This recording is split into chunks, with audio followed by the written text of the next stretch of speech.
اللہ تعالیٰ نے جب انسان کو اس دنیا میں تخلیق کیا اور پیدا کیا تو اسی وقت سے شیطان جو ہے وہ انسان کا دشمن بن گیا، اور شیطان نے اس وقت سے ہی انسان اور انسانیت سے دشمنی کا آغاز کر دیا تھا۔ تو from the very initial days, اس دنیا میں، اس کائنات میں انسان کے پاس ایک دشمن جو ہے پہلے دن سے ہی پیدا ہو گیا ہے، اور اس دشمن نے اللہ تعالیٰ کو چیلنج کیا کہ میں انسان کو بھٹکاؤں گا، اس کو گمراہ کروں گا، اس کو آگے سے، پیچھے سے، دائیں سے، بائیں سے، یعنی وہ ہر حربہ استعمال کرے گا تاکہ وہ انسان کو بھٹکا سکے۔ تو اس چیلنج کو پورا کرنے کے لیے شیطان جو ہے شروع سے لے کر، ازل سے لے کر آخر تک جو ہے ہمارے ساتھ دشمنی نبھا رہا ہے۔ انسان جب اللہ تعالیٰ نے پیدا کیا تو انسان کے ساتھ اللہ تعالیٰ نے ایک چیز پیدا کی جس کو ہم اکثر نفس کے نام سے جانتے ہیں۔ نفس جو ہے، اس کا انر سیلف، انگلش میں ہم اس کو کہتے ہیں انر سیلف ہے، اردو میں ہم اس کو خود ہی کہتے ہیں۔ نفس، انسان کے اندر جتنی بھی خواہشات پیدا ہوتی ہیں تو ایکچولی وہ نفس میں پیدا ہوتی ہیں۔ یہ خواہشات اچھی بھی ہو سکتی ہیں، یہ خواہشات بری بھی ہو سکتی ہیں۔ تو اللہ سبحانہ و تعالیٰ نے سورہ شمس میں 7 قسمیں کھائی ہیں۔ 7 قسمیں کھانے کے بعد جو 7ویں قسم ہے وہ نفس کی ہے، اور 7 قسمیں کھا کر اللہ سبحانہ و تعالیٰ نے یہ فرمایا کہ جس نے اپنے نفس کو پاک کر لیا وہ کامیاب ہو گیا۔ یعنی کہ اللہ تعالیٰ نے ہر انسان کے اندر ایک مادہ یا ایک سافٹ ویئر یا ایک کمپوننٹ پیدا کیا ہے جس کو ہم نفس کہتے ہیں، اور اس نفس کا صحیح ہونا ہماری کامیابی کی ضمانت ہے، اور اس نفس کا خراب ہونا ہماری تباہی کی ضمانت ہے۔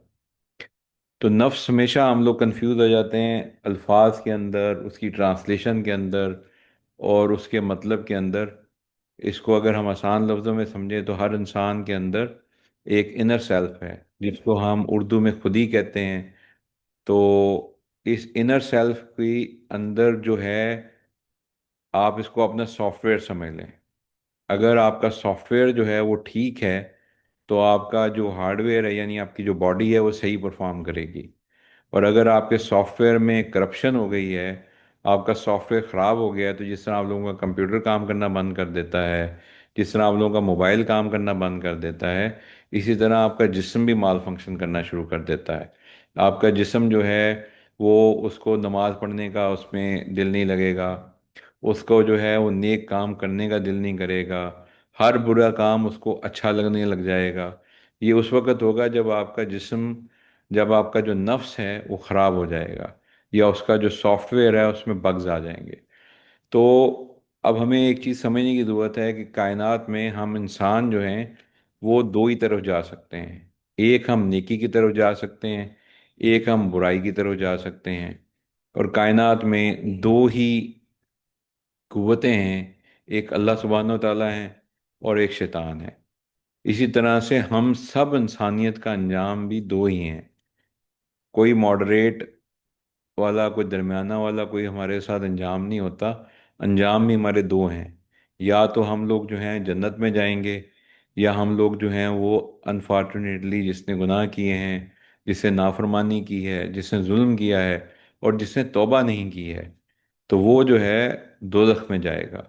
تو انجام بھی دو ہیں۔ اب ہمارے پاس انسان کا جو نفس ہے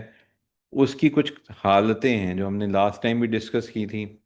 اور یہ آپ کو اس وقت پکچر میں بھی نظر آ رہی ہیں۔ اگر آپ اس تصویر میں دیکھیں گے تو آپ کی جو لیفٹ سائڈ پہ جو تصویر ہے وہ بیسیکلی نفس کی وہ حالت ہے جس کو ہم نفس امارہ کہتے ہیں۔ درمیان والی حالت جو ہے اس کو نفس لوامہ کہتے ہیں، اور جو رائٹ موسٹ حالت ہے جس میں ایک انسان اللہ تعالیٰ کے بالکل قریب ہے، اس کو ہم نفس مطمئنہ کہتے ہیں۔